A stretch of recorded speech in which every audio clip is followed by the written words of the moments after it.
Bismillah, alhamdulillah, wassalatu wassalamu ala rasulillah Muhammad ibn Abdullah wa ala alihi wa sahbihi wa ala ma ba'du. Nawaitu ta'allum wa ta'lim wa al-ghadar wa al-tadhkir wa al-naf'a al-intifa' wal ifada wal istifada wal hasa ala tawassul kitabillahi wa sunnati rasulih sallallahu alaihi wasallam wa du'a ila al-huda wa dalalati al-iqtira' murdatin la yuhur wa thawab subhanahu wa ta'ala amma ba'du. Alhamdulillah, pada kesempatan kali ini kita dapat berjumpa kembali di Daurah Fikih Wanita di Pondok Pesantren Ribat Al-Ansar, Gunung Tabur, Berau, Kaltim. Tetap bersama saya Abdul Qadir Jailani. Kemarin kita sudah membahas tentang haid.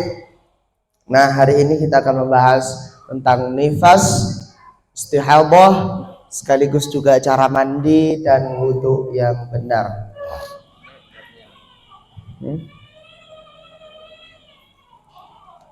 Ya, terus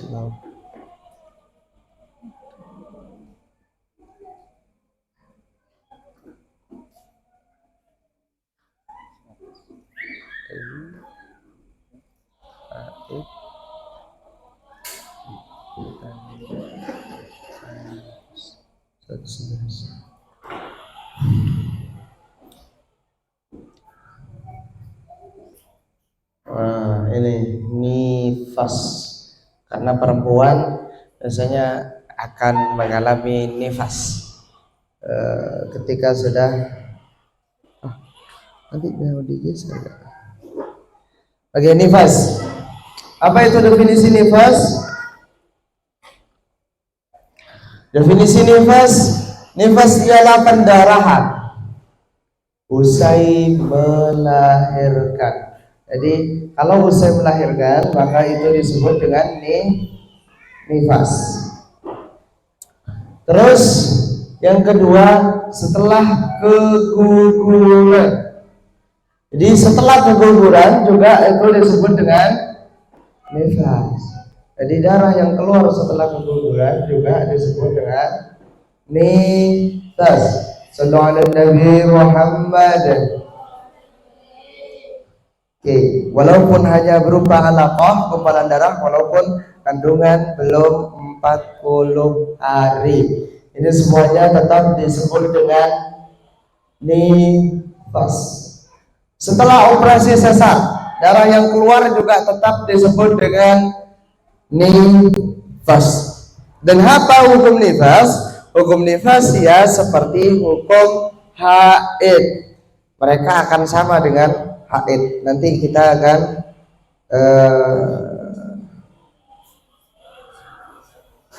mau dicatat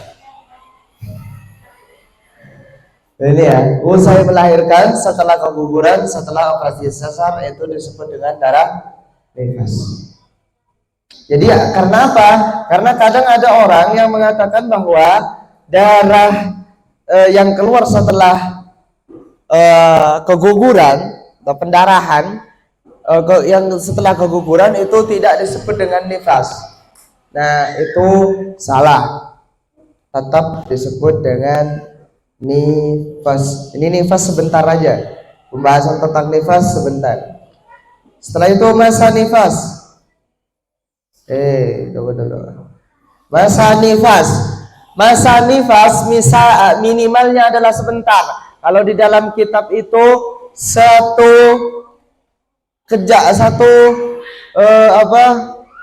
detik atau 1 tetes, minimalnya sebentar, 1 detik atau 1 tetes. Kenapa? Ini berpegang teguh kepada Sayyidatina Fatimah Az-Zahra.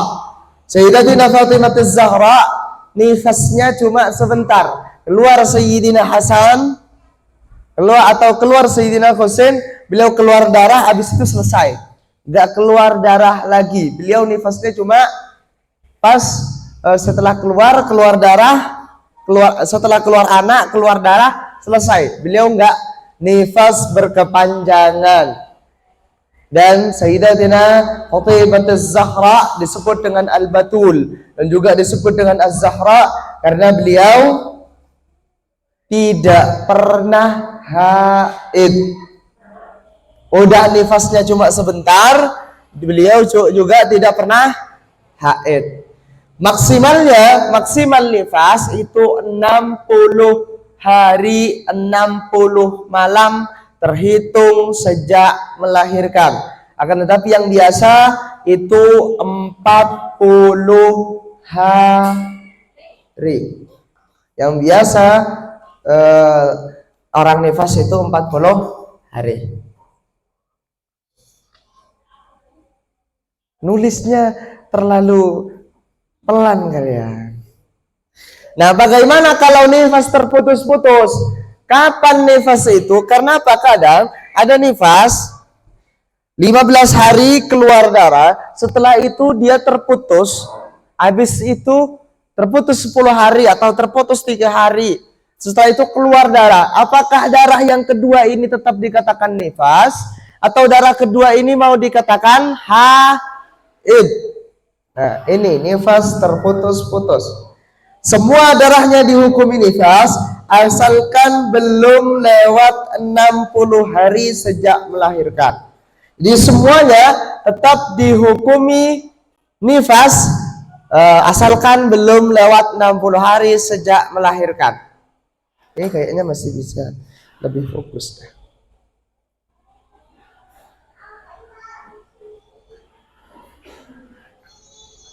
Oke. Masa putusnya tidak mencapai 15 hari 15 malam. Contoh. Saya contohkan. Ini kayak taman kanak-kanak ini.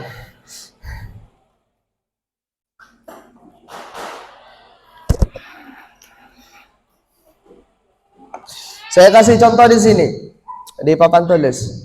Contoh 1 sampai 15 dia keluar darah. 1 hari sampai 15 hari keluar darah nifas. Jadi 1 hari sampai 15 hari keluar darah nifas. Kenapa Kak? Lanjut. Terus setelah itu 5 hari bersih. 5 hari bersih. Terus di hari ke-20 sampai hari ke-30 di sini keluar darah. Keluar darah. Jadi, enggak apa-apa saya lihat di sini. 1 sampai 15 keluar dah. 15 sampai 20 di sini terus 20 sampai 30 keluar. Nah, di sini darah yang kedua ini tetap disebut dengan darah nifas. Kenapa? Karena masa pemisahnya tidak sampai 15 hari 15 malam. Tidak sampai 15 hari 15 malam. Kalau 15 hari nyampe 15 hari 15 malam, maka darah yang kedua disebut dengan darah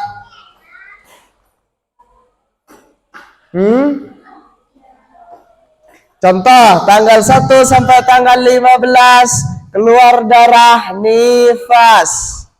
Tanggal 15 sampai tanggal 30, ini berarti 15 hari di sini bersih. Terus tanggal 31 di sini keluar darah sampai tanggal 10 bulan berikutnya. Maka darah yang keluar di tanggal 31 sampai tanggal 10 selama 11 hari di sini disebut dengan darah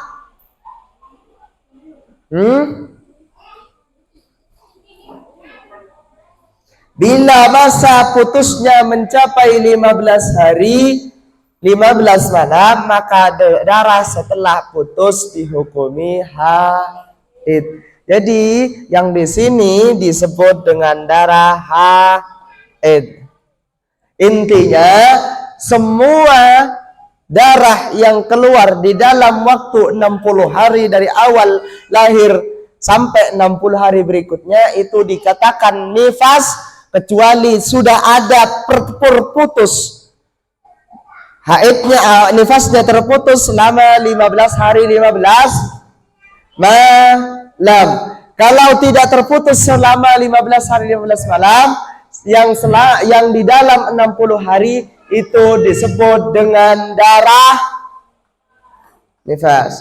Kalau sudah terputus 15 hari 15 malam disebut dengan darah haid. Oke. Sampai di sini dimengerti? Jangan nyatat dulu kalau tidak ngerti, karena itu akan menyebabkan semakin tidak dimengerti. Bersih di sela-sela nifas. Masa bersih di sela-sela nifas ada dua pendapat. Nifas menurut qaul sahbi, suci menurut qaul lakti. Sama seperti kemarin di haid. Nah, contoh yang di sini tanggal 1 sampai tanggal 15 di sini keluar dan keluar darahnya di sini nih pas tanggal 15 sampai tanggal 20 bersih, maka dibersih di sini di tanggal 20 sampai 30 keluar darah lagi dan darahnya tetap dikatakan nifas karena di dalam 60 hari. Nah, di tanggal 15 sampai tanggal 20 ini disebut dengan tanggal 15 sampai tanggal 20 yang tidak keluar darah, yang bersih. Ini ada dua pendapat seperti kemarin. Ada yang mengatakan nifas menurut kaul, suci menurut kaul. Maka kalau disebut dengan nifas berlaku hukum tidak wajib sholat dan tidak sah puasa. Tapi kalau ikut pendapat yang kedua yaitu suci, maka harus sholat, wajib dan wajib puasa. Kalau puasanya sah. Menunggu atau langsung mandi. Saat darahnya bersih boleh menunggu, tidak langsung mandi, asalkan memenuhi dua syarat. Adatnya terputus-putus, belum mencapai masa adatnya. Tapi kalau yang baru bisa langsung mandi. Contoh di sini orang yang baru lahiran dari tanggal 1 sampai tanggal 15 dia keluar darah. Terus setelah itu dia nggak keluar darah, maka boleh langsung mandi karena dia tidak punya adat, dia belum pernah melahirkan, baru pertama kali melahirkan. Itu mengacu kepada pendapat Imam Rafi'i. Kalau sudah biasa, contoh kelahiran yang kedua atau kelahiran yang ketiga, maka biasanya saya kalau nifas itu 30 hari. Maka seandainya di sini di tanggal 15 sampai tanggal 20 ini dia nggak mau dia nggak langsung mandi, nggak apa-apa. Dia nunggu 5 hari atau nunggu berapa hari sampai nyampe kepada adatnya atau kebiasaannya, maka boleh, tidak langsung mandi. Jadi kalau anak yang kedua atau anak yang ketiga, kemarin saya nifas di anak pertama itu 30 hari Ustadz. Terus sekarang ini 15 hari nggak keluar. Ini udah hari ke-18 atau hari ke-19 saya belum keluar darah. Terus saya ikut kaul yang mengatakan bahwa sela-sela di antara nifas itu tetap nifas. Maka apakah saya harus mandi? Apa masih bisa menunggu sampai 30 hari? Karena kemarin saya nifasnya 30 hari. Maka boleh langsung mandi atau boleh menunggu. terserah. Konsekuensi ditanggung sendiri. Seandainya 15 hari sampai 15 hari dia keluar darah, terus di hari 16, 17, 18, 19, 20 dia nunggu karena kemarin 30 hari. Nyampe di hari ke-30 ternyata tidak keluar darah. Maka konsekuensi ditanggung sendiri, harus qada salat selama 15 hari. Itu konsekuensi ditanggung sendiri. Pendarahan saat melahirkan bukan nifas, bukan haid, kecuali bila bersambung dengan haid sebelumnya. Jadi pendarahan, kalau keluar pendarahan pada saat mau melahirkan, bukan, atau saat melahirkan, saat kelahiran, itu bukan nifas dan juga bukan haid. Jadi nifas dihitung sejak melahirkan, bukan sebelum melahirkan. Dan juga bukan haid kecuali bila bersambung dengan haid sebelumnya. Ini berhubungan dengan pelajaran kemarin bahwa orang yang hamil juga bisa haid. Ini nyambung kepada penjelasan yang kemarin bahwa orang hamil juga boleh haid, bisa haid. Pendarahan saat melahirkan. Masa suci. Masa suci yang memisahkan antara haid dengan nifas, nifas dengan haid, nifas dengan nifas, tidak ada ketentuan waktu. Jadi masa suci pemisah antara haid dengan nifas, nifas dengan haid, atau nifas dengan nifas, tidak ada ketentuan waktu. Contoh kayak gini, Bu. Kalau kemarin pemisah antara haid dengan haid harus 15 hari. Harus 15 hari. Tapi kalau pemisah antara nifas dengan haid atau haid dengan nifas, ini nggak ada hitungan hari. Contoh, orang melahirkan dia nifas sampai hari ke-50. Sampai hari ke-50. Habis itu hari ke-62, hari ke-62 dari dia melahirkan, dia keluar darah. Antara darah yang pertama dengan darah yang kedua, antara nifas dengan yang ini berapa hari? Cek 1 2. Berapa hari? 12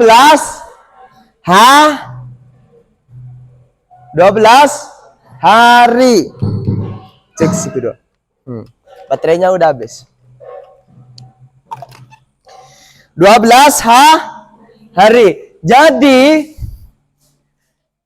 di sini pemisahnya hanya 12, tapi darah yang kedua ini sudah keluar di luar 60, yaitu di hari 62.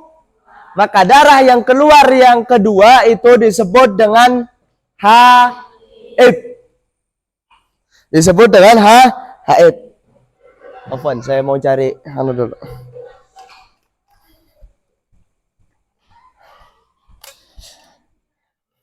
Halo. Kok nggak ada orang? Nggak ada orang.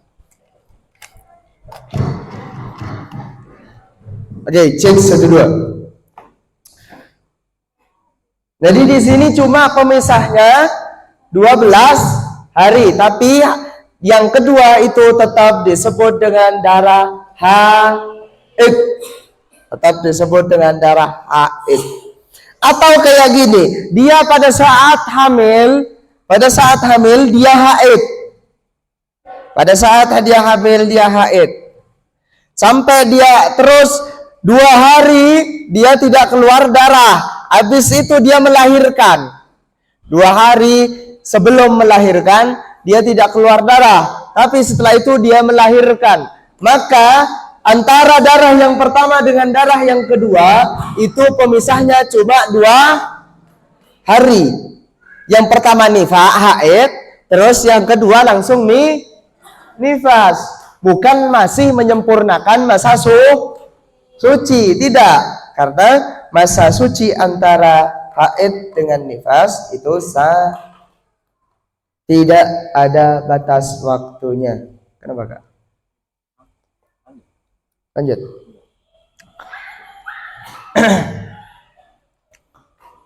Oke, lanjut. Contoh suci antara nifas dengan haid. Aha. Cek. Nah, habis dah. Ini nggak ada baterai lagi tuh. Atau ini Mac dual lah. Kemana satunya ya?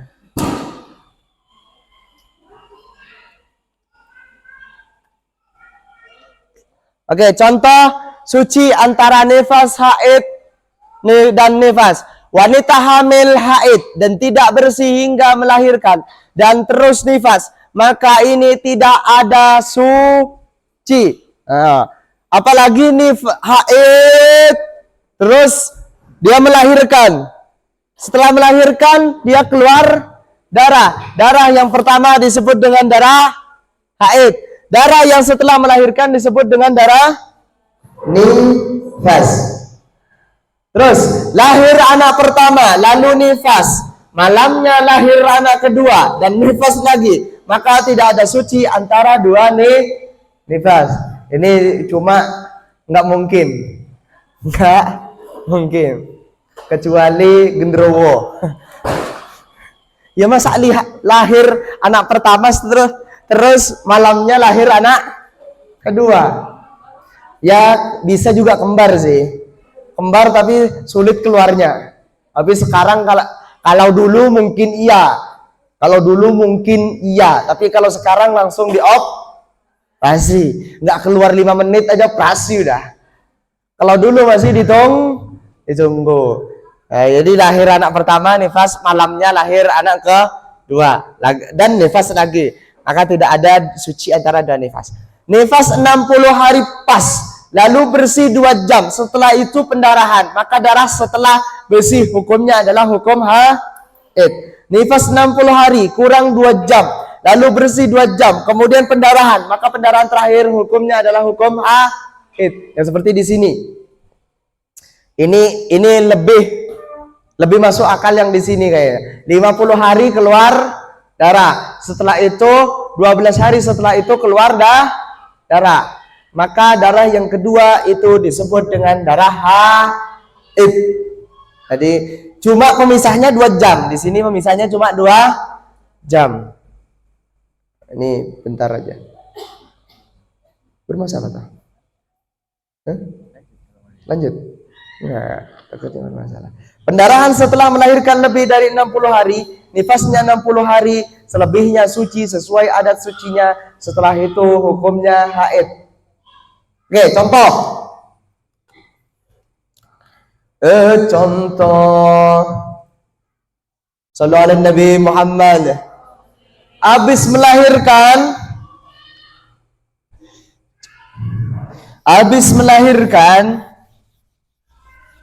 Ini bedanya haid dengan yang lainnya. Habis melahirkan, dia keluar darah sampai 90 hari.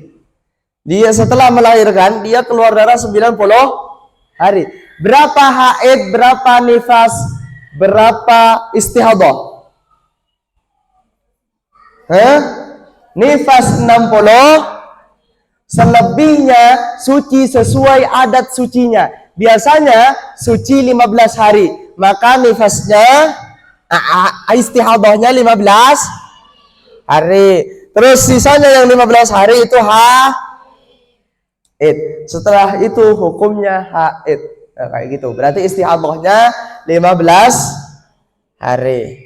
Paham? Yang penting paham hitung-hitungan sudah paham. Nah, sekarang ini yang pokok pembahasan malam ini. Itu dia terus, Kak. Udah selesai. Ya udah lanjut. Ini pokok pembahasan malam ini, hukum bagi haid dan nifas, apa yang haram dan apa yang boleh. Apa yang boleh bagi haid, apa yang boleh bagi orang nifas, apa yang tidak boleh bagi orang haid, apa yang tidak boleh bagi orang nifas.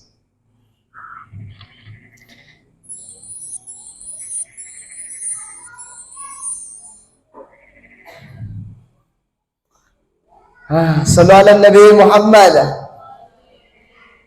Ini di sini haram untuk hadas kecil. Ini berarti bukan haid, bukan nifas.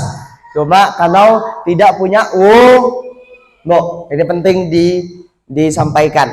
Haram untuk hadas kecil, sholat dan sejenisnya. Maka ketika kita tidak punya wudhu, maka haram sholat. Menyentuh mushaf Al-Quran, menyentuh mushaf Al-Quran. Jadi kalau menyentuh Al-Quran tidak boleh, atau membawa mushaf Al-Quran. Nah, boleh membawa buku doa yang ada mushaf di dalamnya. Contoh kayak buku wirid harian santri. Di situ ada Yasin. Di situ ada di situ ada ayat kursi, di situ ada Al-Baqarah awal, ada Al-Baqarah akhir. Terus juga ada Al-Fatihah, ada Al-Ikhlas, ada An-Nas, ada Al-Falaq, dan banyak lagi ayat-ayat Al-Quran di situ. Maka boleh, karena di situ adalah buku doa atau Al-Quran yang ada terjemahannya, dan terjemahannya lebih banyak daripada Al-Qur'annya, atau tafsir Al-Qur'an yang tafsir Al-Qur'annya lebih banyak daripada Al-Qur'annya. Contoh tafsir Al-Qur'an yang lebih banyak cuma sedikit daripada dari Al-Qur'annya, yaitu tafsir Jalalain. Tafsir Jalalain ada tafsir, kalau yang di pondok ada tafsir namanya tafsir Jalalain. Tafsir Jalalain itu cuma lebih daripada huruf mushaf 2 huruf. Maka itu boleh membawa tafsir Jalalain. Kalau tafsir-tafsir yang lain apalagi, udah juz amma, itu ada juz amma terjemahan. Di situ udah lebih banyak terjemahannya daripada Al-Qur'annya. Maka boleh. Malikiyah memperbolehkan bagi orang yang haid nifas membawa mushaf bila bertujuan mengajar atau belajar. Ini pentingnya baca. Oh, saya mazhab Syafi'i, Ustaz. Kenapa saya ikut Malikiyah? Enggak apa-apa. Enggak apa-apa. Malah di mazhab Syafi'i juga ada pendapat yang memperbolehkan. Tapi dengan tujuan mengajar atau belajar. Kenapa Ibu? Kalau cuma baca Al-Quran itu masih mending gitu, masih mending. Tapi kalau para penghafal Al-Quran, kalau dia tidak murojaah selama 15 hari, 10 hari, hilang hafalannya. Makanya ini pendapat Malikiyah. Tapi di dalam mazhab Syafi'i, kalau di mazhab Syafi'i hanya boleh membaca, tapi kalau Malikiyah memperbolehkan membawa mushaf. Jadi kalau ada yang mau ikut pendapat Malikiyah, maka dia boleh membawa mushaf pada saat belajar, dan pada saat itu dia lagi haid atau nifas. Ini pentingnya belajar agar kita gampang.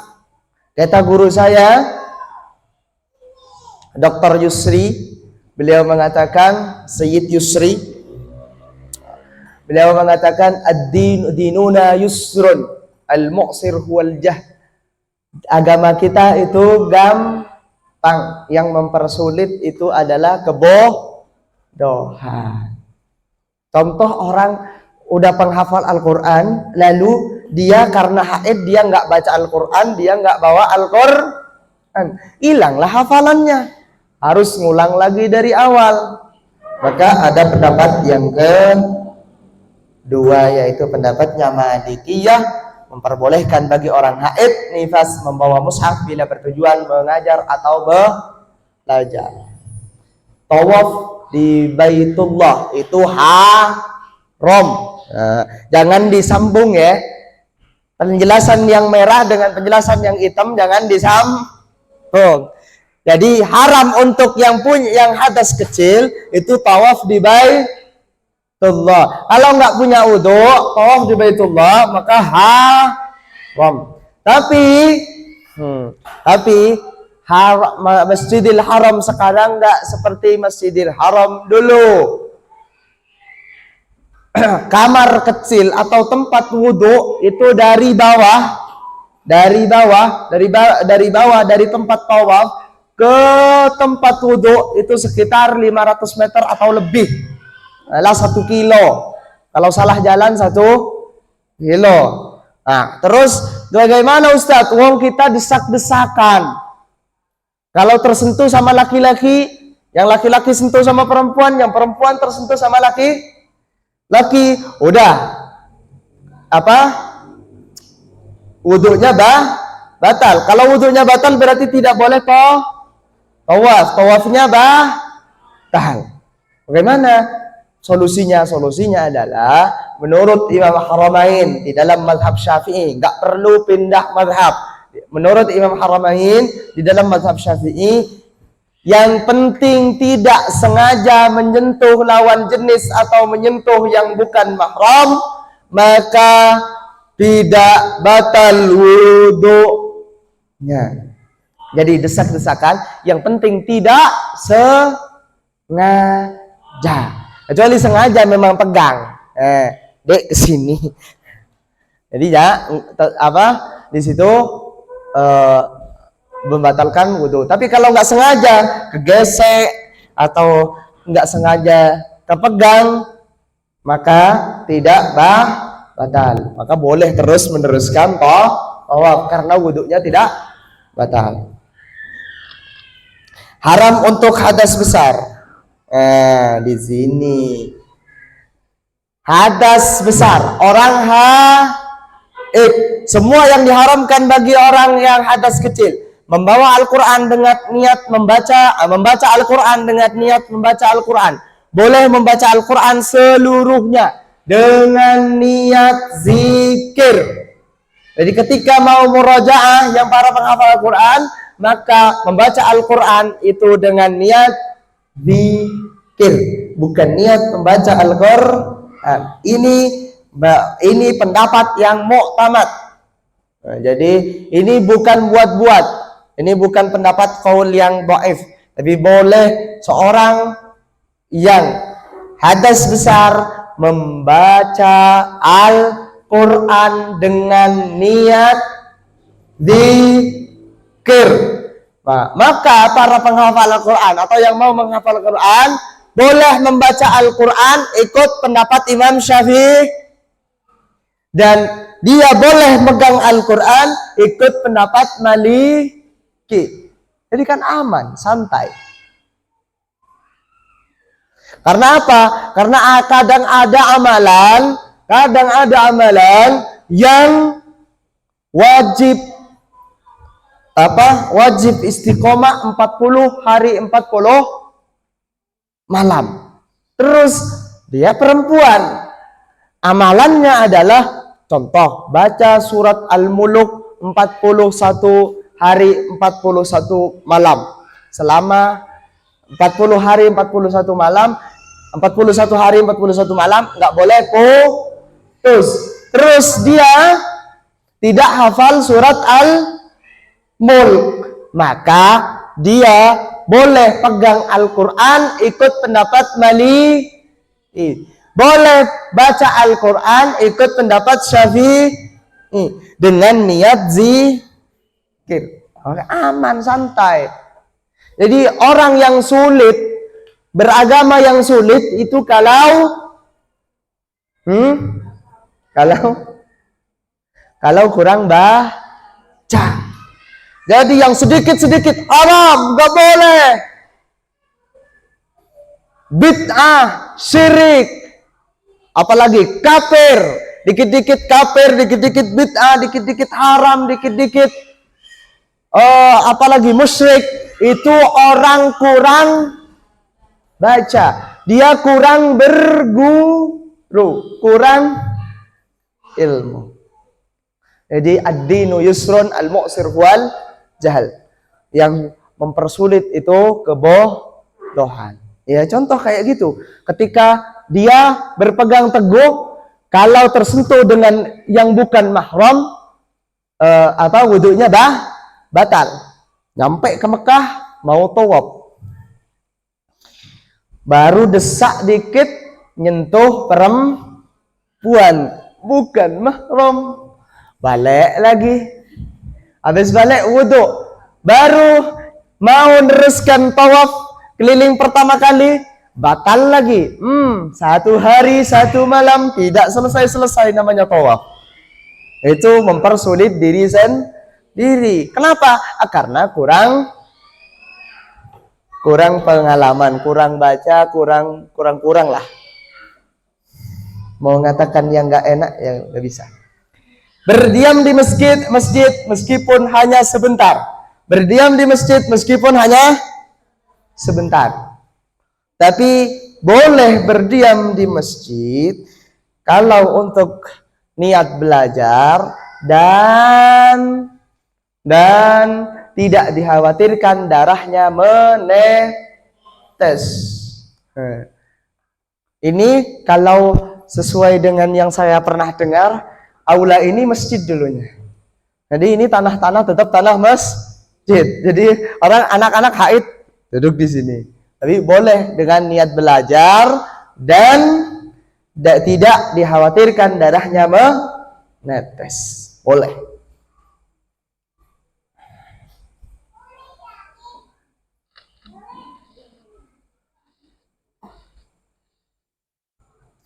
Ini bagi yang haid dan nifas, semua yang diharamkan bagi hadas besar tadi berpuasa, masuk atau berjalan di masjid bila dikhawatirkan menetes. Nah, ini yang saya bahas tadi. Jadi orang yang haid atau yang nifas boleh masuk dan berjalan di masjid bila tidak dikhawatirkan menetes. Ini jadi dibalik. Yang haram adalah masuk atau berjalan di masjid bila dikhawatirkan menetes. Kalau tidak dikhawatirkan menetes, berarti bersuci dari hadas. Maka nggak boleh sebelum dia selesai haidnya, sebelum dia selesai nifasnya, maka tidak boleh mandi wajib. Contoh kayak gini. Afwan, la haya fil ilmi. Tidak ada rasa malu di dalam ilmu, di dalam menyampaikan ilmu. Habis berhubungan suami istri,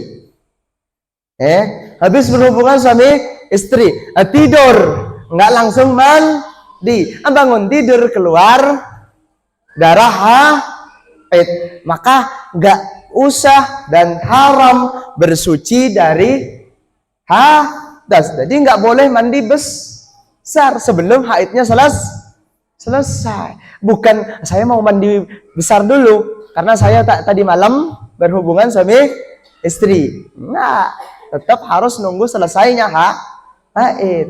Iya, karena apa? Karena kata guru saya, as-sakinah, ketenangan itu hanya 2. Ada di ilmu dan ada ibadah.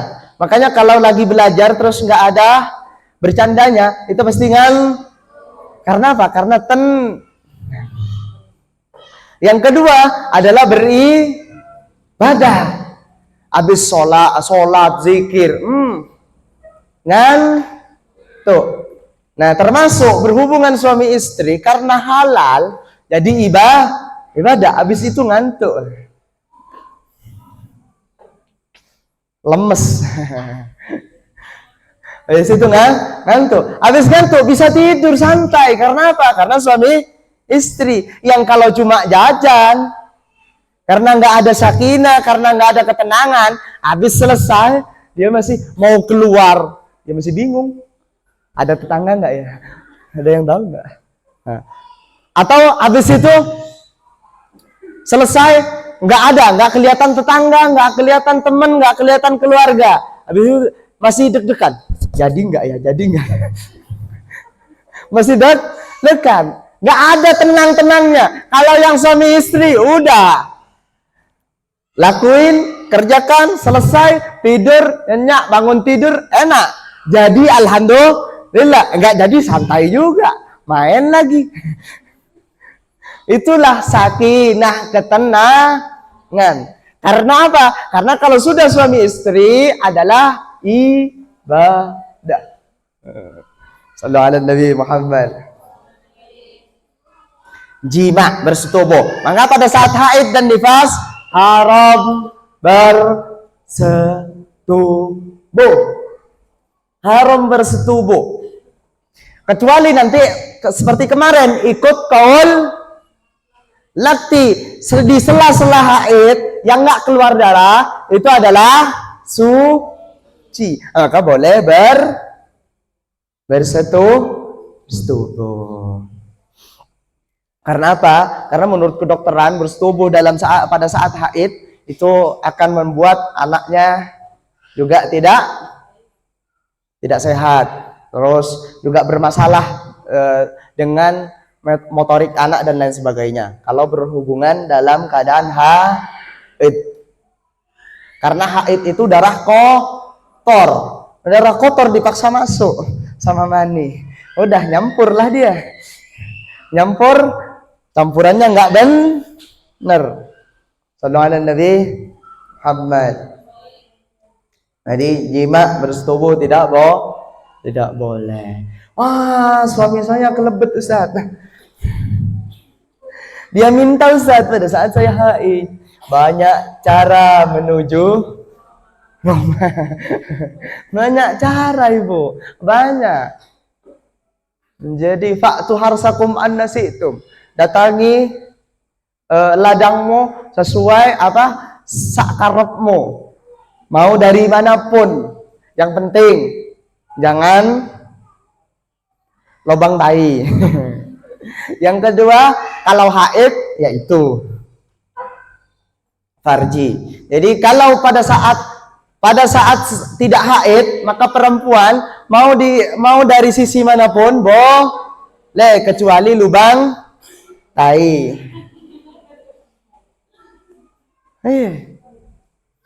Enggak, saya heran kalau ada orang yang lubang tai dimasukin, ya Allah. Keluar dia ada ikut tai dikit.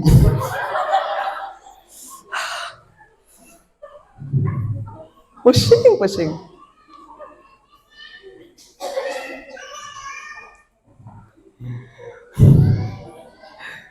Terus kalau dia pada saat haid yang haram cuma dua farji sama kubul dubur. Kubul sama dubur yang haram. Selain itu halal.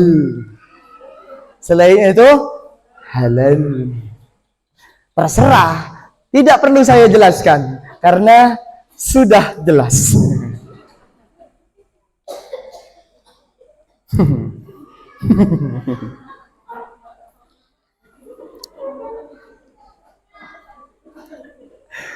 Aduh, pusing saya. Kenapa saya yang membayangkan? Saya belum punya istri lagi. Aduh. Ditalak atau diceraikan. Jadi bagi laki-laki mentalak istri pada saat nifas, pada saat haid itu haram.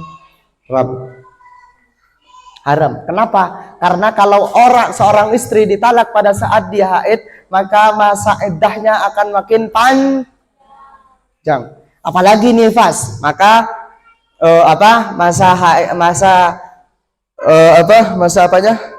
masa iddahnya juga akan lebih panjang. Halal. Ini saya tidak punya yang halal, Mas.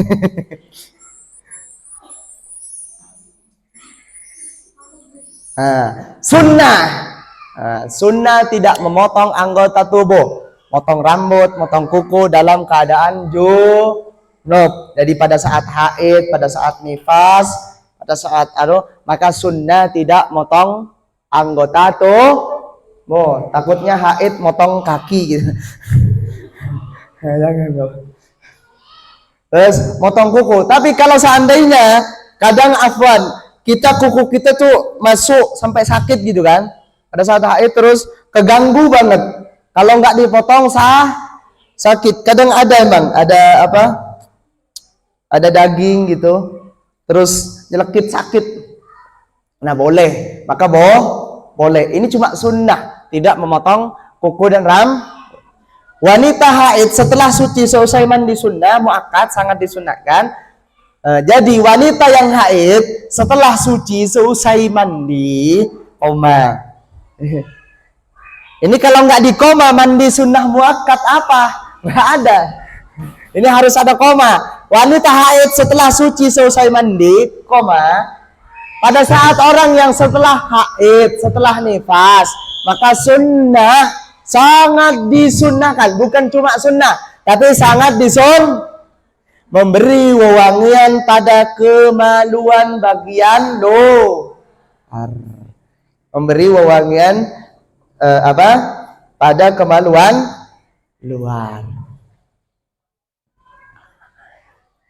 Ya, kalau sekarang mah banyak variasi, ada harum stroberi, beneran. Ada vanila. Kok tahu Ustaz? Katanya. Kok tahu Ustaz? Katanya. Biar apa? Ya biar suami udah paham. Nggak perlu kode. Jadi kok ada stroberi nih sekarang malam. Oh, udah selesai nih haidnya. Lanjut sini maksudnya. Jangan lanjut kemana. Kecuali jika berpuasa atau ihram. Saat puasa makruh memakai wangian termasuk mandi atau memakai sabun wangi. Jadi tapi ya jangan bau lah. Makruh tapi jangan bau. Namanya makruh boleh dilakukan, enggak haram. Saat ihram haram memakai wewangi. Nah, jadi kalau ihram haram pakai wewangi. Banyak sekarang wangian untuk kemaluan bagian luar banyak. Tidak perlu dijelaskan. Seandainya ada sponsor saya keluarkan. Nggak ada sponsor saya. Nah, ini pertanyaan yang biasanya akan ada. Ini pertanyaan. Bersisir saat junub atau haid? Apakah saya pada saat haid dan junub, apakah boleh saya bersisir? Oh, boleh, tapi makruh bila menyebabkan rontoknya rambut. Seandainya rambutnya nggak rontokan, jadi sisir, maka boleh.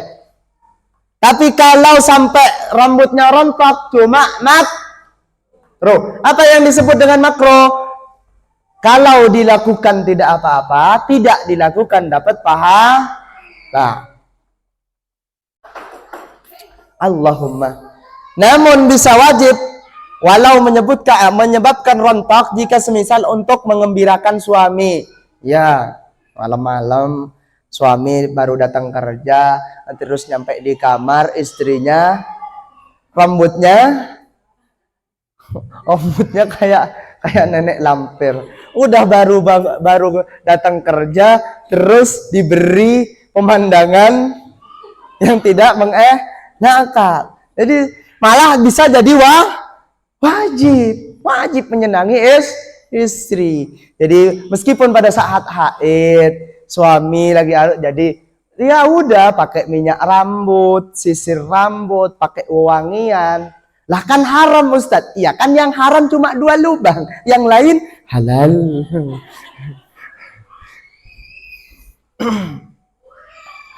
Terus rambut yang rontok saat haid. Rambut yang rontok pada saat haid tidak perlu dimandikan. Ini banyak kalau di Madura dulu saya banyak orang-orang atau saya ketika dia sisir rambutnya dikumpulin, habis dikumpulin, sampai banyak kadang. Di samping bantalnya banyak banget rambut. Habis itu setelah dia mau mandi wajib dimandiin juga. Buat apa dimandiin? Terus perlu diketahui bahwa kuku dan rambut wanita walau sudah lepas hukumnya aurat. Oleh karena itu wajib dipendam biar tidak kelihatan lelaki lain. Maka hati-hati jika potong rambut di salon. Jadi ibu, adik-adikku sekalian, jadi rambut yang lepas dari kalian, kuku yang lepas dari kalian itu tetap aurat. Namanya aurat, haram dilihat sama lain sama yang bukan mahram. Ya kalau yang mahram ya halal. Apalagi suami. Ya kalau suami mah bukan cuma kuku sama rambut, semuanya halal. Kenapa? Kurang jelas kan? Mau diperjelas? Oke, lanjut. Ini mandi wilada. Ini yang penting.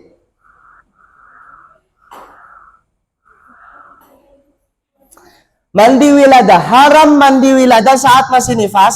Mandi wilada dilakukan setelah nifas dengan niat mandi menghilangkan hadas besar atau menghilangkan hadasnya nifas atau menghilangkan hadasnya wilada. Artinya apa? Habis mandi yang wajib itu kalau di dalam Fathul Qarib kalau nggak salah tiga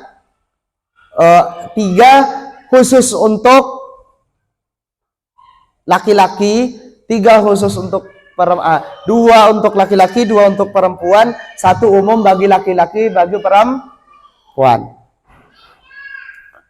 3 yang wajib yang kepada perempuan adalah mandi setelah berhubungan, terus mandi haid, mandi wilada. Nah, mandi wilada itu habis melahirkan. Apakah saya langsung mandi junub? Enggak. Kalau dia nifas, maka harus selesaikan nifas. Ya kayak seperti tadi, habis hubungan terus keluar haid. Maka jangan mandi junub, harus selesaikan dulu haid. Nah. Dan niatnya terserah. Mau niatnya menghilangkan hadas besar, mau menghilangkan hadas nifas, atau menghilangkan hadas wilada, terserah. Nah, seperti itu juga pada saat kita punya 2 hadas besar perempuan utamanya. Habis berhubungan, terus dia nifas. Habis nifas lagi. Habis berhubungan, dia haid. Maka dia punya 2 hadas besar. Maka boleh dia langsung niat cuma menghilangkan hadas besar, langsung hilang semua, atau menghilangkan hadas hadas dari haidnya, maka juga hadas junubnya juga hilang. Habis ini kita akan belajar tentang bagaimana mandi yang benar. Habis selesai hukum sholatnya. Wanita haid dan nifas tidak wajib sholat, makruh mengkodaknya. Ya, kalau ada yang mau mengkodak sholat di waktu nifas atau haid boleh, tapi makruh. Tapi itu ya sia-sia saja, yang nggak ada kayaknya.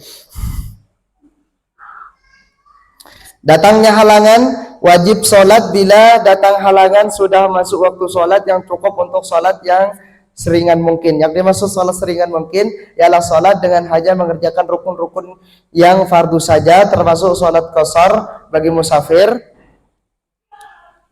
Terus bila ia memanjangkan sholatnya di awal waktu dan datang penghalang sebelum ia salam, maka ia wajib mengqadanya. Contoh kayak gini nah. Kayak gini. Ini juga penting. Shallu ala Nabi Muhammad. Yang pertama harus dipahami adalah sholat seringan mungkin. Jadi sholat cuma sholat yang rukun-rukunnya saja. Kalau sholat yang rukun-rukunnya saja, kalau 4 rakaat itu paling panjang 3 menit. Paling panjang 3 menit. Nah, maka ibu, kalau seandainya ibu-ibu, adik-adik yang perempuan sholat zuhur, masuk waktu zuhur itu kalau sekarang anggap saja jam 12. Nggak tahu kalau di sini jam berapa saya. Anggap saja jam 12. Terus udah azan nggak langsung sholat. Habis itu 5 menit setelah itu dia maka dia harus mengqadha sholat zuhur. Dia harus mengqadha sholat zuhur.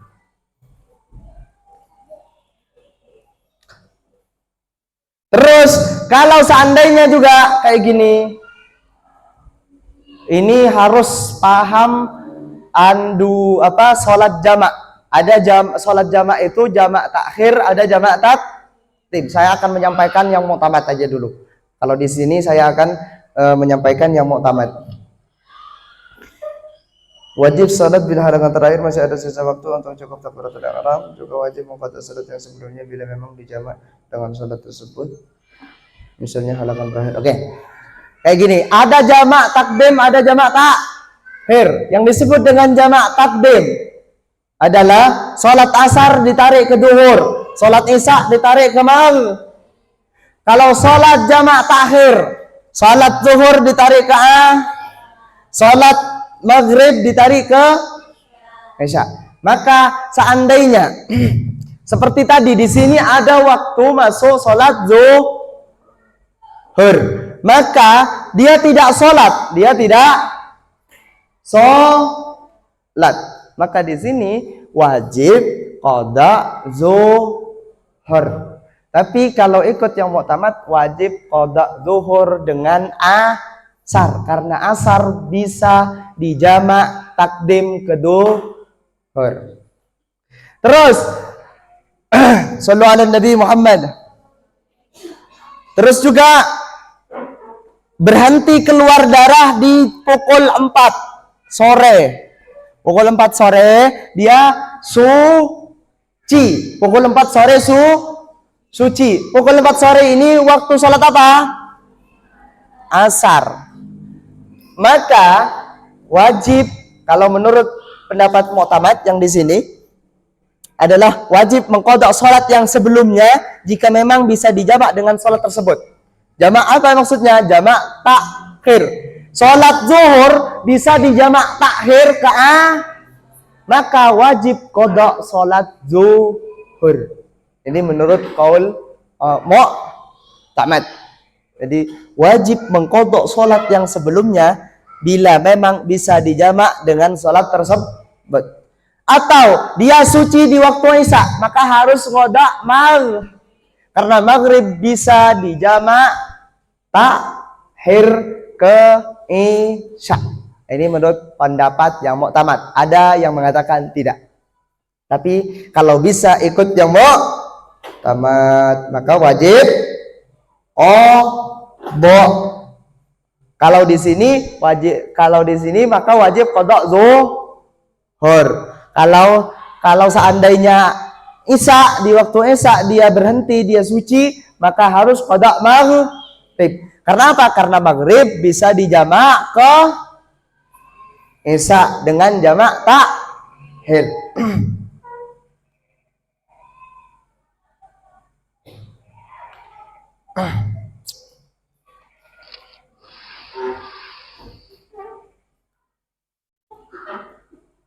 Oke, sekarang daimul hadas udah. Ini bagi yang istihadah hukumnya, maka yang istihadah maka tetap wajib sholat. boleh berkumpul dengan suami istri. Ini saya akan percepat. Dan bagi orang yang daimul hadas, ini bagi orang yang istihabah, maka membasuh kemaluannya, menyumbat dengan kain atau kapas yang suci. Jangan sampai ada bagian penyumbat yang keluar ke kemaluan bagian luar. Kemaluan bagian luar seperti kemarin adalah yang bisa dilihat pada saat jongkok. Jika masih merebes keluar maka wajib memakai pembalut dan celana ketat. Penyumbatan dilakukan jika tidak membahayakan diri, misalnya sakit atau khawatir hilang keperawanan dan tidak berpuasa. Jadi kayak gini.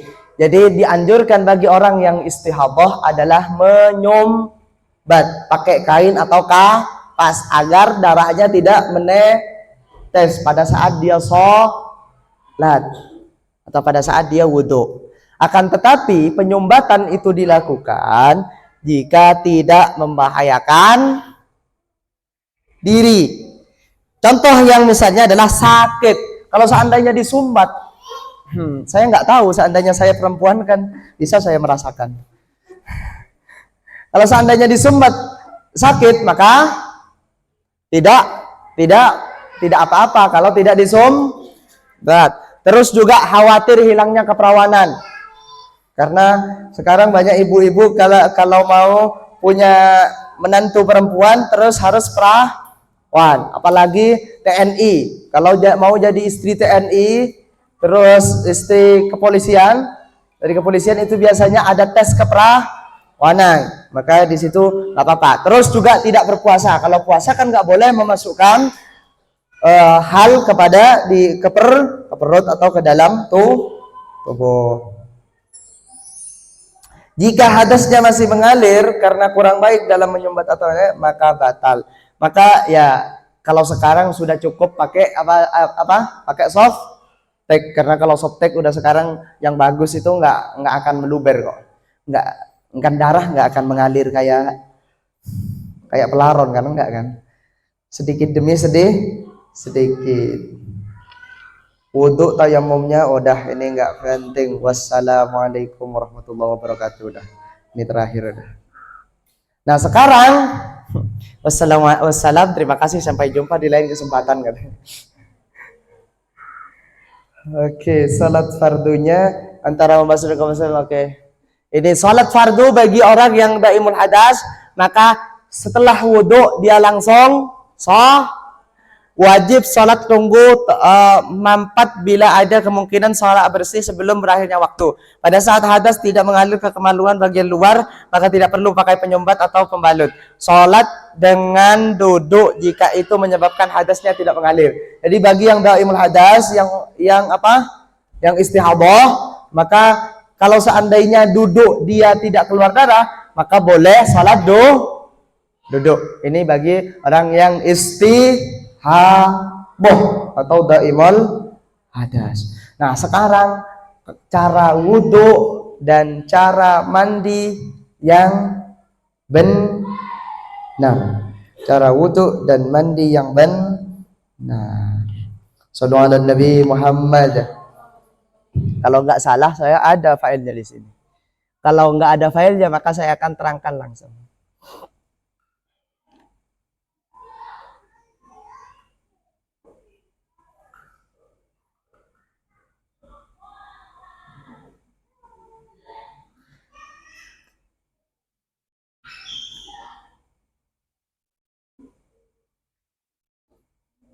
Oh, kemana dia?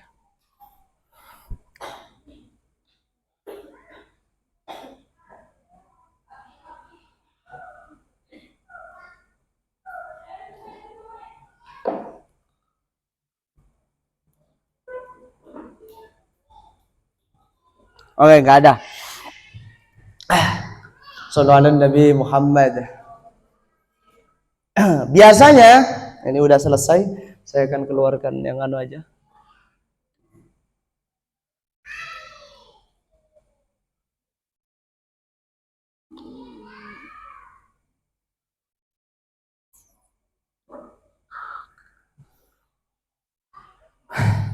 Oke, daurah fikih wanita, saya akan keluarkan ini aja. karena sudah selesai.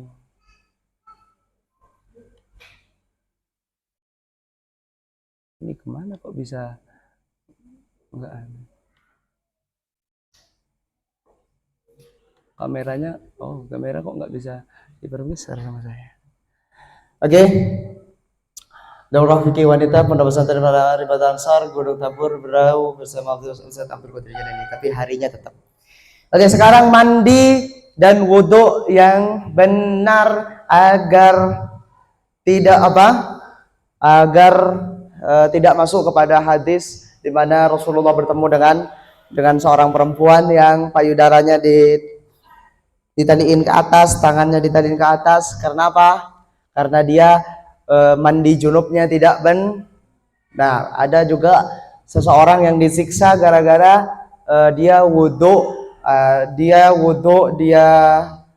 bukan wudhu tapi cebok istinja yang tidak benar. Ibu, adik-adikku, ketika kalian mandi, biasanya kalau mandi wajib gimana? Biasanya langsung guyur. Hah? Wudhu, cebok dulu, habis itu wudhu dulu, langsung setelah itu, yang kanan, setelah itu, ya oke. Ada yang sudah paham, ada langsung mandi. Jadi agar tidak langsung. Jadi yang pertama adalah, jadi biar niatnya itu bagus, jadi cuci tangan sambil niat untuk menghilangkan hadas. Jadi niatnya pada saat cuci tangan. Habis di situ bener cebok depan belakang. Habis cebok, kalau bisa wudhu ya dengan wudhu yang biasa. Kalau sunnah wudhu nanti kita bagaimana sholat bersama dengan Rasulullah Sallallahu Alaihi Wasallam dengan cara Rasulullah. Jadi cebok wudhu, habis cebok langsung wudhu, basuh muka, habis basuh muka basuh tangan, habis basuh tangan. Tapi kalau habis cebok, biar agar tidak ada syak, nggak ada keraguan, habis cebok, lubang depan, lubang belakang adalah kumur. Habis kumur, nyedot air pakai hidung. Habis itu dua kuping, selesai. Semua lubang sudah kemasukan. Jadi ini cara yang satu, cebok depan belakang, habis itu kumur, ngirup air dari hidung, habis itu kuping. Habis kuping baru wudhu dengan sunnah-sunnahnya, muka, tangan, terus kepala, terus kaki. Nah, bagaimana yang rambutnya panjang? Maka yang pertama itu adalah dengan cara memijat. Jadi nyiram airnya disiram tapi sambil dipijat, dikusek-kusek agar masuk ke dalam. Yang kedua dengan disisir sampai bagaimana air itu masuk ke rambut bagian sampai ke kepala. Tapi kalau mau ikut sunnah, kepala itu terakhir dan buktikan rasa enaknya. Kalau ikut sunnah, kalau yang diajarkan oleh Habib Lutfi Pekalongan itu dengan bukan dari kepala. Kalau mau mandi bukan langsung kepala, apalagi pagi-pagi, Bu. Yang punya suami, yang punya istri, yang punya istri mana? Nggak ada ini.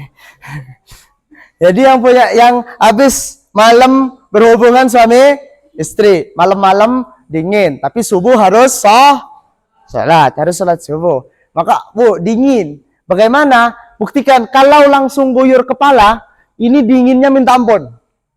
Tapi coba dari kaki dulu. Kaki kanan, kaki kiri, selutut. Habis itu paha kanan, paha kiri, terus bahu kanan, bahu kiri, baru kepala. Itu dinginnya nggak kerasa, beneran. Meskipun saya tidak punya istri, kadang junub juga malam. Jadi siangnya, pagi-pagi subuh itu paling jengkel saya. Subuh harus mandi. Ya udah kayak gitu. Kalau di sini mah udara enak, nggak dingin banget. Kalau di luar di Mekah kadang -2, kadang 7 derajat Celcius. Di sini 16 Celcius udah kedinginan. Tapi saya pernah 7 derajat Celcius, junub lagi. Jadi gimana? Kalau langsung guyur kepala, itu dinginnya kerasa, beneran kerasa. Maka kalau yang lebih sehat itu adalah kaki kanan, kaki kiri, paha kanan, paha kiri, bahu kanan, bahu kiri, kepala. Udah selesai, aman udah semuanya. Dan kita nggak akan syak, nggak akan ragu. Karena kalau kita dari atas, kita akan ragu. Nih paha kena nggak? Terus badan kanan kena nggak? Tapi kalau kita urut dari bawah, insya Allah nggak akan ragu lagi. Kanan, kiri, kanan, kiri, kanan, kiri. Kepala, pundak, kaki. Ini kenapa saya malah nyanyi? Jadi kayak gitu ya. Jadi saya urut lagi. Cebok.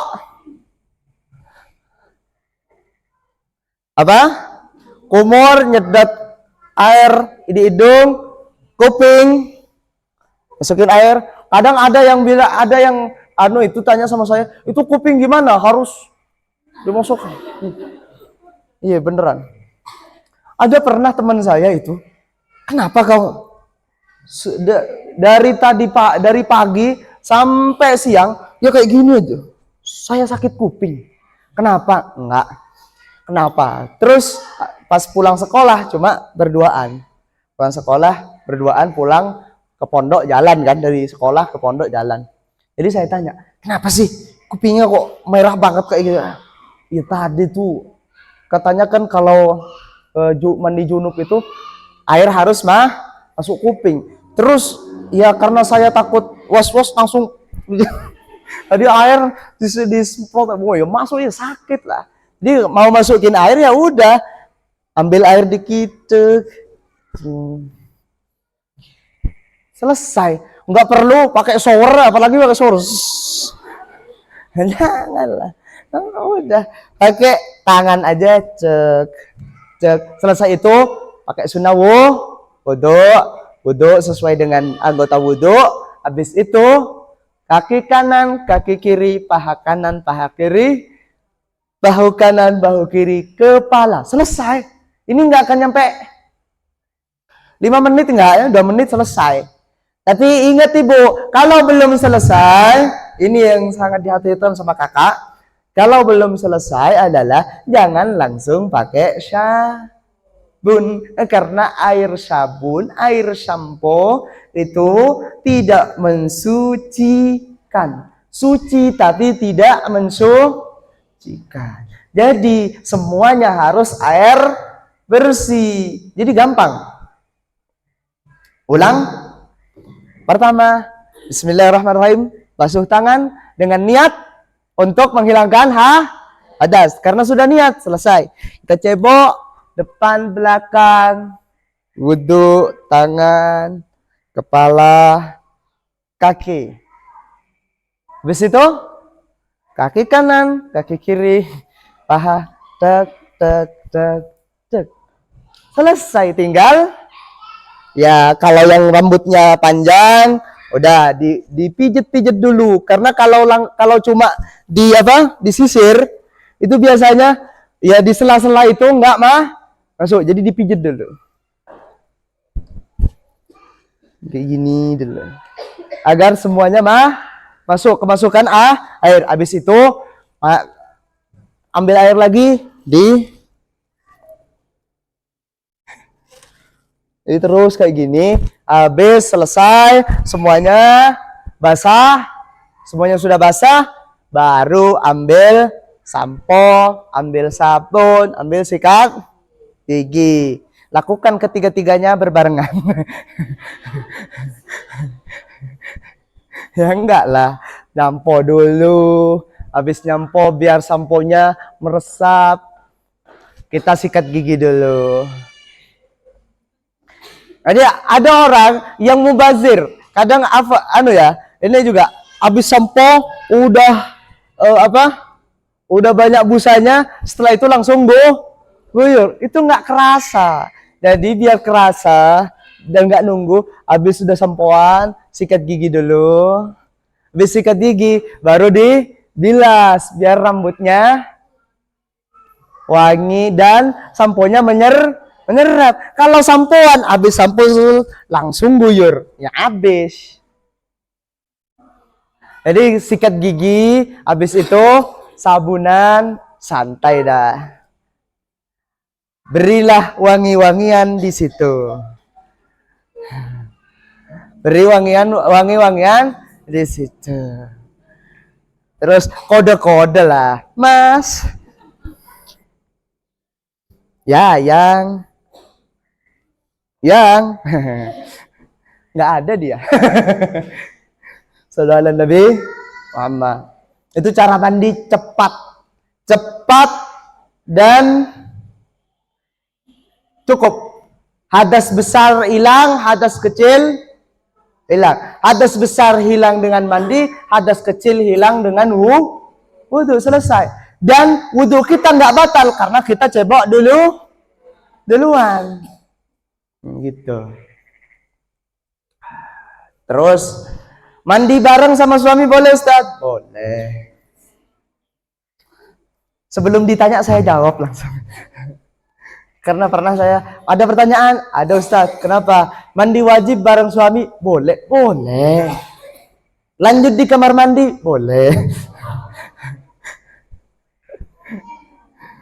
Terserah, karena Sayyidina Rasul sallallahu alaihi wasallam, Sayyidina Rasulullah dengan Sayyidah Fatimah, dengan Sayyidah Aisyah itu pernah mandi bareng. Ini romantis lah. Dan romantisnya jangan cuma pada saat baru nikah. Ya kalau sekarang yang sudah punya anak nggak apa-apa, mandi bareng. Habis berhubungan mandi bareng. Yang suaminya mandiin istrinya, istrinya mandiin suaminya. Romantis kayaknya. Hah? Tetangganya iri. Nggak usah tetangganya, ini saya juga iri sekarang mikir. Namanya jomblo. Sallu ala Nabi Muhammad. Alhamdulillah, ada pertanyaan?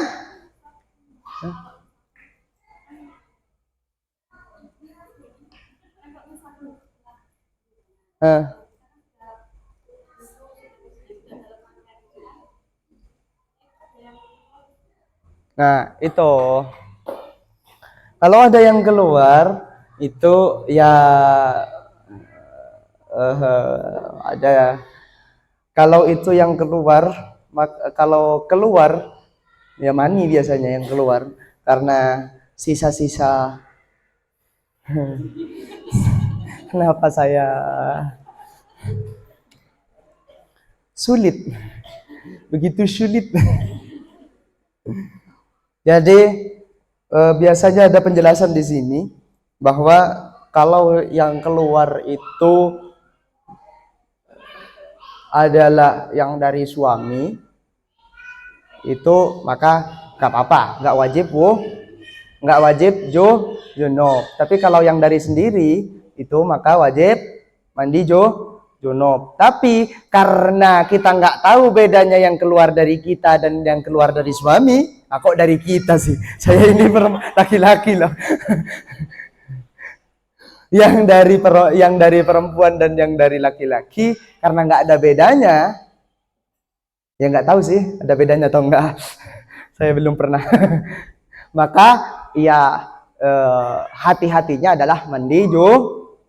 Makanya pada saat mandi junub juga ini sebenarnya di wudhu, terus juga di istinja ya, di istinja, di cebok itu maka dianjurkan untuk ngeden. Ya, dikeluarin semua, dibersihin semua. Ya kalau ada yang keluar lagi itu berarti terlalu banyak. Subur. Saya tidak mengerti itu. Ya, bagus. Jadi untuk kehati-hatian maka mandi janabah karena takut itu mandi dari perempuan karena perempuan juga keluar mani. Oh, terus ada bilang, wah perempuan nggak keluar mani ya terus kalau sama-sama terus ada anak sama ibunya dari apanya yang sama? Kalau cuma laki-laki yang keluar, masa perempuan cuma wadah gitu? Kalau cuma perempuan wadah ya wadahin toples aja, mungkin jadi, nggak akan jadi. Karena di situ pertemuan dua mani laki-laki sama mani perempuan. Terus mani itu suci atau najis? Suci. Mani itu suci. Gak ada mani najis. Pertanyaan selanjutnya, kalau ditelan Ustaz, boleh. Ada pertanyaan seperti itu Ibu. Maka sebelum takut ibu-ibu, adik-adik mau tanya, malu, saya jelaskan. La haya fil ilmi. Kalau ditelan Ustaz, boleh. Karena suci. Kenapa sih? Gitu amat ngelihatnya ke saya. Nggak tahu rasanya, rasain dulu. Aduh. Kenapa saya mikir? Iya Bu. Kenapa? Karena kan apalagi pada saat ibu atau adik-adik nanti haid. Kan haram 2 lubang. Karena masih ada lubang.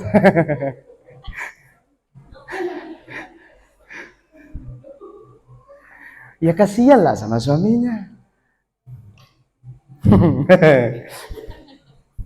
Lah haya fil ilmi, nggak ada malu dalam ilmu. Mumpung saya sekarang lagi hedon. Bahas, ayo, ada pertanyaan lagi?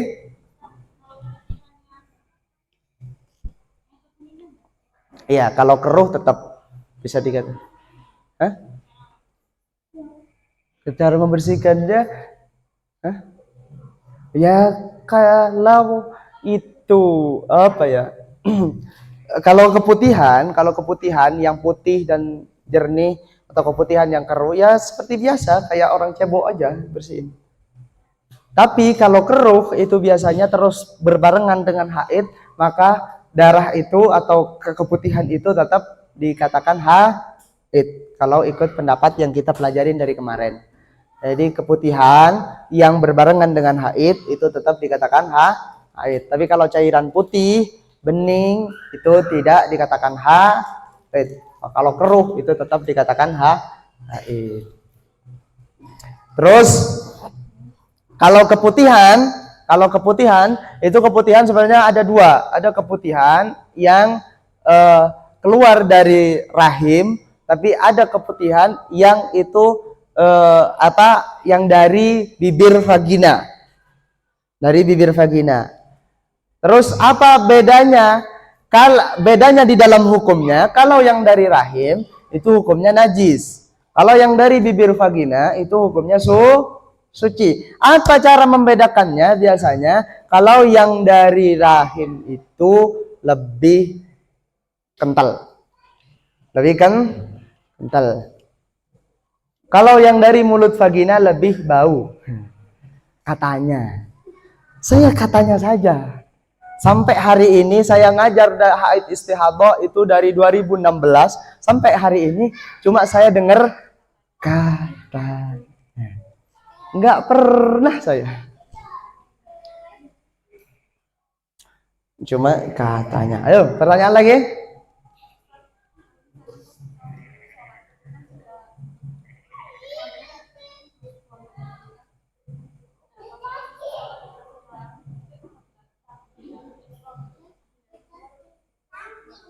keluar kencing. Hah. Itu makanya di situ cara kencing. Ini seharusnya harus dijelaskan semua cara kencing yang benar agar tidak ada tersisa. Apalagi laki-laki ya. Iya, beneran. Kadang laki-laki itu dia ada sisa di selangnya. Beneran. Beneran. Saya nggak malu-malu sekarang. Udah, saya buang urat malu sekarang. Jadi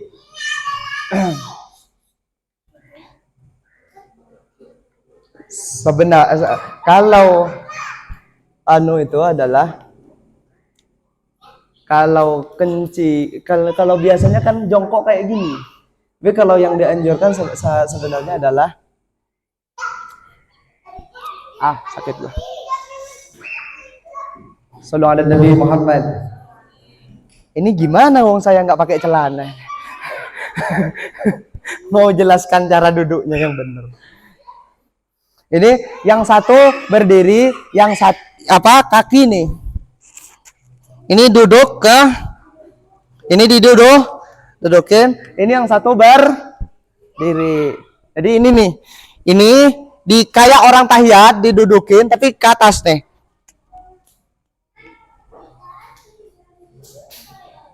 Jadi ini akan keluar selang semuanya akan ke bawah kayak gini. Kalau duduk kayak itu. Tapi kalau jongkok kayak gini, ini selang agak meleot. Ya bener, nggak tahu saya penjelasannya. Jadi harus nih, ini berdiri tetap satu. Habis ini dari kayak gini. Dia belok, tinggal ini yang didudukin, maka keluar semua sisi kanan sisi kiri keluar, maka tidak dikhawatirkan akan ada sisa. Kalau bisa ngeden dikit. Jangan cuma di sini, tapi agar bersih, apalagi laki-laki. Kalau yang laki-laki ya dijelaskan sama bapak-bapak, nggak usah jelaskan sama ibu, karena akan ada tambahannya. Kadang tersisa di selang.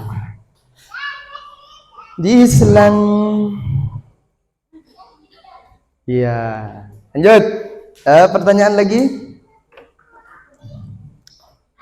Sebenarnya banyak pertanyaannya. Mikir saya. Yang biasa ditanyakan lagi. Sallallahu alaihi Nabi Muhammad ya. Terus ini lanjut karena berhubungan dengan mandi.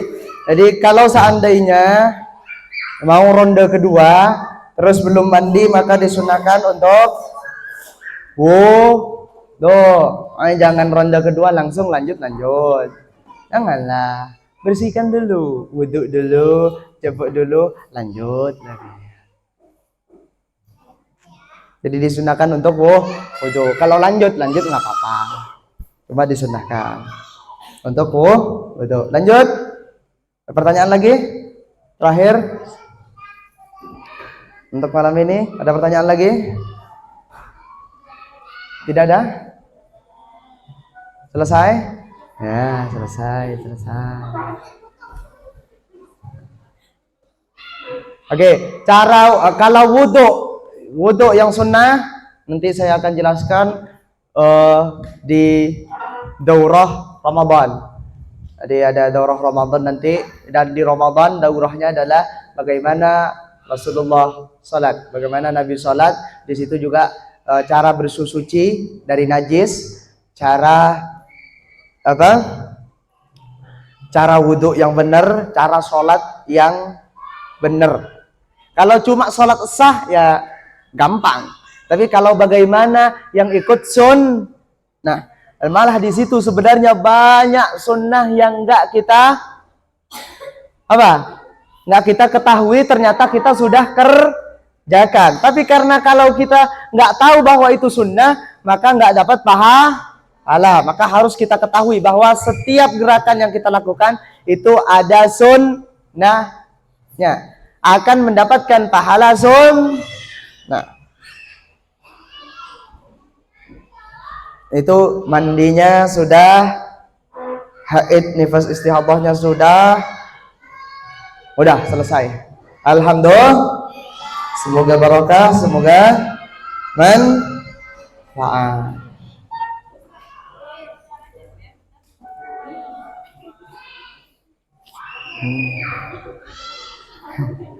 Laki-laki dengan perempuan beda. Jadi ya yang penting adalah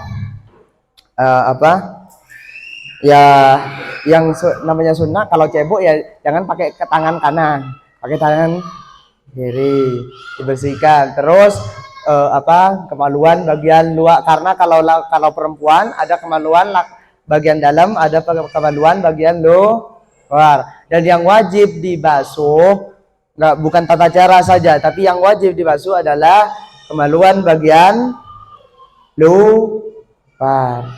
Dan kemaluan bagian luar adalah kemaluan yang bisa dilihat pada saat jongkok, ya pada saat enggak rimbun juga.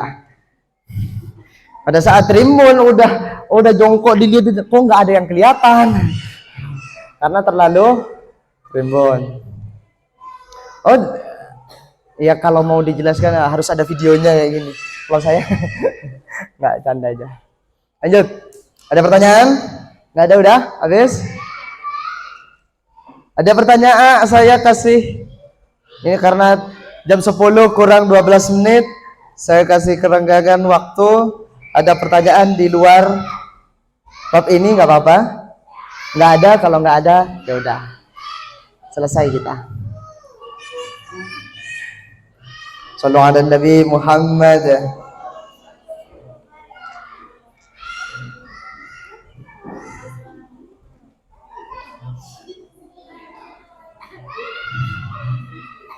Ya, seharusnya kalau ke masyarakat itu ya memang yang urgent. Kalau untuk perempuan haid, nifas, Allah. Tapi masih banyak sebenarnya seharusnya daurah untuk masyarakat umum. Seperti daurah kitab Qurratul Ain, Qurratul Uyun. Bagaimana berhubungan yang benar. Sallu ala Nabi Muhammad. Ada pertanyaan? Ini di belakang ibu-ibu nih dengerin senyum-senyum dari tadi. Ada pertanyaan ibu? Adik-adik, ini anak-anaknya santri-santri. Ada pertanyaan? Nggak ada. Iya emang kalian. Tapi kalau ditanya nggak bisa jawab. Itulah kalian.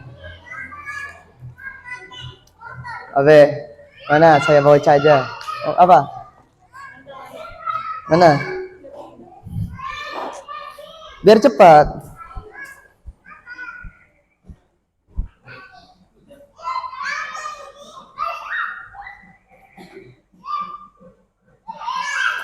Membersihkan kemaluan itu memakai celana atau tidak, dan jika tidak memakai celana otomatis, kalau tidak, dan jika memakai celana otomatis basah, dan celana basah itu apakah harus dipakai wudu? Membersihkan kemaluan itu memakai celana. Gimana ini? Saya mikir dulu ibu. Saya mikir dulu. Masa pas cebok sama cawatnya? Ya enggak lah. Dibuka dulu. Hah? Oh. Gitu ya.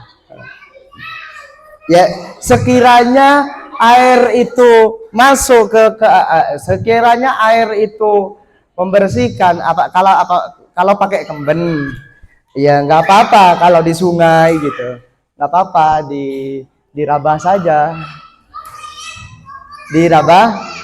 agar air masuk. Ya kalau di kamar mandi ya nggak, ya dibuka lah, nggak apa-apa. Cuma ini satu tambahan. Mengingat di sini, mengingat ini antara buka celana atau tidak. Kenapa saya antara buka celana atau tidak? Hah? Nah, itu yang saya mau jelaskan. Ibu, adik-adikku, ibu-ibu, ketika masuk ke dalam kamar mandi, halo sayang, main di luar dulu nak, jangan jadi sponsor dulu. Nah, ini trik dan tips untuk orang yang mau telanjang di kamar mandi. Bu, adik-adik, di kamar mandi itu bukan nggak ada orang, bukan nggak ada makhluk, di situ ada jin. Jadi jangan enak-enakan masuk kamar mandi, cek, buka semua, wah nggak ada orang udah aja. Ada jin yang melihat itu semua. Saya tidak merasa Ustaz, tidak malu. Nah, bagaimana untuk menutup mata-mata jin ketika masuk kamar mandi agar ketika kita buka semua itulah semuanya agar enggak kelihatan oleh jin, maka baca doa Bismillahirrahmanirrahim, la ilaha illahu, Bismillahirrahmanirrahim, la ilaha illahu. Itu agar nggak kelihatan jin. Jadi bebas. Habis itu bebas. Mau dibuka semuanya aman. Nggak ada jin yang melihat. Karena apa Ibu? Karena jin itu kadang ada yang apa? Kadang ada jin itu ada yang melihara. Dan yang memelihara jin itu bisa melihat apa yang dilihat sama jinnya. Bahaya itu.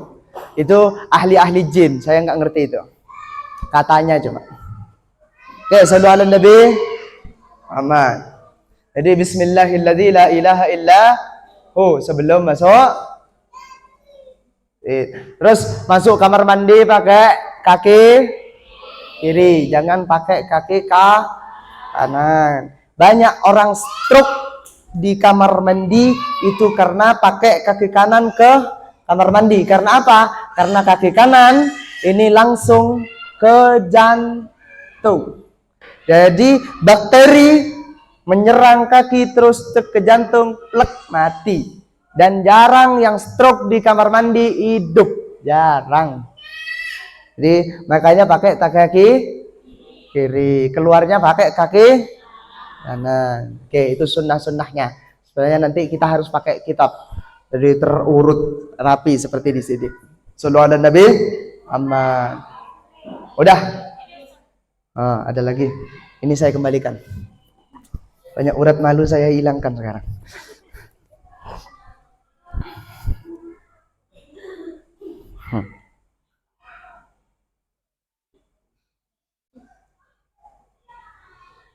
Oke. Yang pertama, bagaimana tata cara membersihkan setelah BAB? Ya. Ya udah dibersihin. Ini gimana ya, pakai tangan kanan dibersihkan sampai bersih di sekitar anus yang keriput-keriput itu dibersihkan karena BAB kan? Apa? Buang air besar. Ya. Jangan cebok berdiri, ceboknya harus jongkok. Terus bagaimana hukum wudhu di dalam kamar mandi? Nah, di sini ini baru saya paham ketika saya mendengar fatwanya guru saya, Syekh Ali Jum'ah. Jadi yang ada di kitab itu tidak boleh wudhu di kamar mandi, itu kamar mandi yang yang dikhawatirkan di sekelilingnya itu najis. Tapi kalau kamar mandi orang Indonesia biasanya enggak, pasti suci ya. Jadi nggak mungkin kencing habis itu cebok di sini, kencingnya di sana, di sini enggak disiram. Enggak. Kalau di Indonesia pasti disiram dan sekelilingnya suci, maka tidak ada kemakruhan dan tidak ada keharaman di situ untuk wudhu. Gitu. Jadi yang makruh atau tidak boleh wudhu di kamar mandi kalau kamar mandinya kebanyakan di situ adalah najis. Karena kalau di luar kadang kencingnya di sini, mandi, terus ceboknya di sana. Jadi nggak bersih. Di orang Indonesia itu bersih. Kalau ya yang bersih. Contoh toilet di yang kebanyakan biasanya toilet di pom bensin, toilet umum biasanya itu kan dikhawatirkan banyak najis di situ karena kita nggak tahu udah kesiram semua apakah ada najis di situ atau tidak, maka di situ makruh untuk wudhu di dalam kamar mandinya. Tapi kalau kamar mandi pribadi kayaknya bersih semua, aman lah dari najis. Terus bagaimana hukum wudhu tidak menggunakan pakaian? Kalau sah wudhunya sah, bolehnya boleh, tapi makruh. Termasuk juga makruh kalau berhubungan suami istri langsung telanjang bulat berhubungan suami istri itu makruh. Gak enak Ustaz, nggak tahu juga. Jadi kalau agar nggak makruh, agar dapat sunnah, agar dapat pahala dengan tidak semuanya, ya udah. Kadang kan apa tuh ada baret cuma segini gitu, berarti kan nggak kebuka semua. Jadi pakai baret aja atau pakai anunya jilbab tuh biasanya teks sedikit gitu di kepala aja gitu, atau ditaruh di, ya udah yang penting ada yang ketutup dikit aja. Ada gelang agak panjang kan, agak tebel gitu, apa pakai gelang agak tebel, yang penting nggak kebuka bulat, yang penting kayak gitu aja. Jadi bagaimana hukum wudhu tidak menggunakan pakaian? Maka boleh, tapi oke, terima kasih. Yang pertanyaan tadi, misal kita di bandara nanti biasanya nggak ada air kan, cuma ada tisu kering kadang. Gimana? Nah, di situ masuk kepada istinja bil hajar.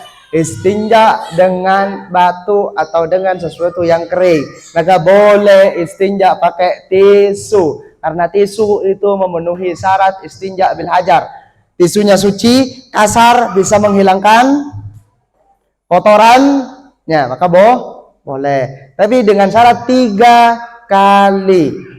Jadi 1 kali dibersihin sampai bersih dulu, yang kedua usap lagi, yang ketiga usap lagi.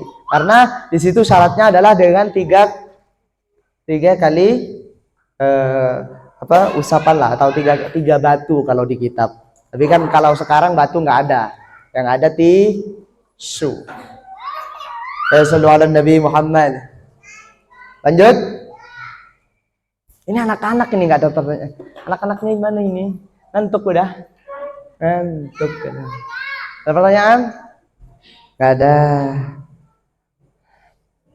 Oke, sallallahu alaihi Nabi Muhammad. Pas jam 10.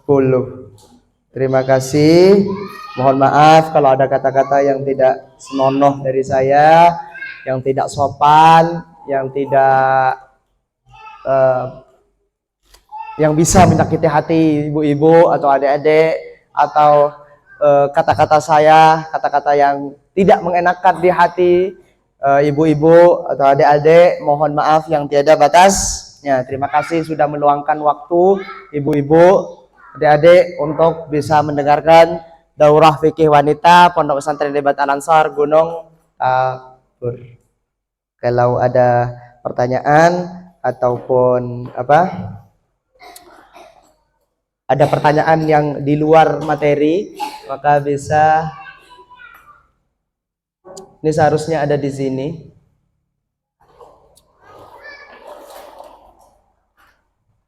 Afwan. Terakhir dari saya.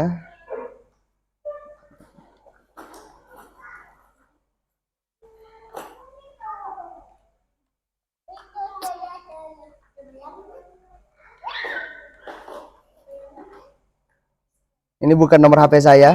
Saya akan tulis nomor HP saya.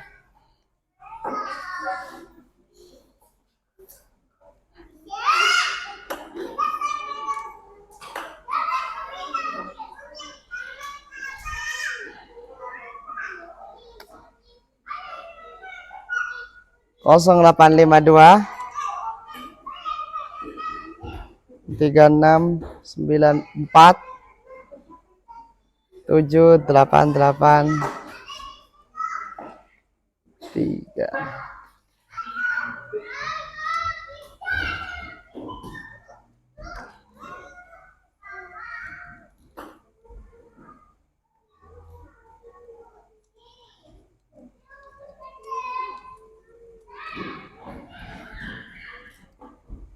Ini WA.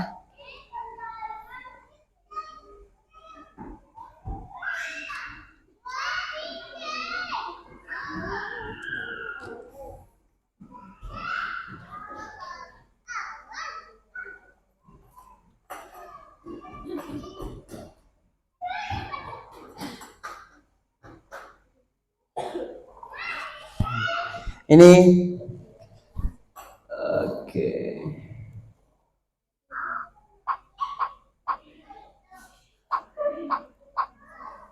Oke.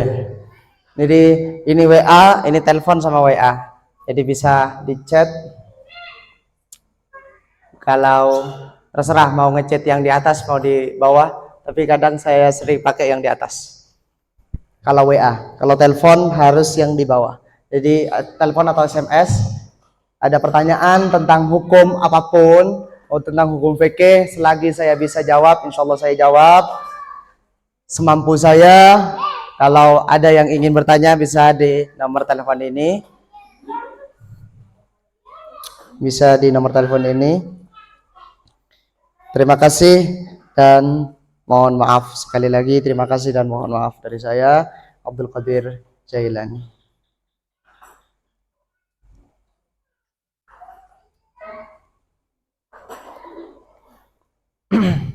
Karena apa? Karena banyak orang mau tanya, malu karena ada banyak orang, bisa chat pribadi. Aman. Kalau sama saya aman. Nggak akan tersebar kemana-mana, aman. Saya akan jawab secara fikih insyaallah, dan banyak, biasanya banyak pertanyaan-pertanyaan yang lain. Karena waktu sudah pukul 10 malam, nah, mari kita baca. Kemarin malam saya baca doa habis makan. Ini ibu-ibu senyum-senyum aja, ada juga senyum-senyum aja. Maka memang itu dari guru saya. Jadi habis mau belajar itu seharusnya kita juga, bukan seharusnya, kalau bisa baca doa mau makan. Habis belajar juga doa setelah makan. Kenapa? Karena kalau makanan yang kita makan itu adalah makanan tapi kalau ilmu adalah makanan hati, maka dua-duanya harus jalan. Makanan hati dan makanan perut. Jadi kalau habis kita menimba ilmu dimanapun, mau di majelis apapun, maka baca alhamdulillahilladzi at'amana wa saqana wa ja'alana minal muslimin. Mari kita bareng-bareng akhiri majelis ini dengan pembacaan doa. Bismillahirrahmanirrahim. Alhamdulillahilladzi at'amana wa saqana wa ja'alana minal muslimin. Allahumma inni astaudi'uka astaudi'uka, bukan astaghfiruka. Astaudi'uka ma anzuruhu fi hadzal kitab hatta taruddahu ilayya waqta ihtiyaji ilaihi. Ya Allah, kami titipkan apa yang kami baca, apa yang kami lihat apa yang kami pahami, apa yang kami ngerti, apa yang kami pelajari, kami titipkan kepadamu, maka kembalikan pengetahuan kami, pengertian kami, apa yang kami pelajari di waktu kami butuhkan. Allahu a'lam bishawab. Al-Fatihah. Ya kan Allah ya kan. Jadi angka ayat al-mawdu' alaihim waladdallin. Amin. Jadi doa Allahumma inni astaudi'uka ma anzuru fi hadzal kitab hatta taruddahu ilayya waqta ihtiyaji ilaihi, itu doa menitipkan apa yang kita pahami, apa yang kita pelajari dimanapun kita titipkan kepada Allah Subhanahu. Kalau kita cuma titipkan kepada otak kita, kita titipkan kepada hati kita, hati dan otak kita akan lupa. Tapi kalau Allah zat yang nggak pernah, dan kita minta kepada Allah setelah kami titipkan, kami akan minta di waktu kami butuhkan. Sallu ala Nabi Muhammad. Semoga barakah, semoga manfaat. Wabillahi taufiq wal hidayah. Wassalamualaikum warahmatullahi wabarakatuh.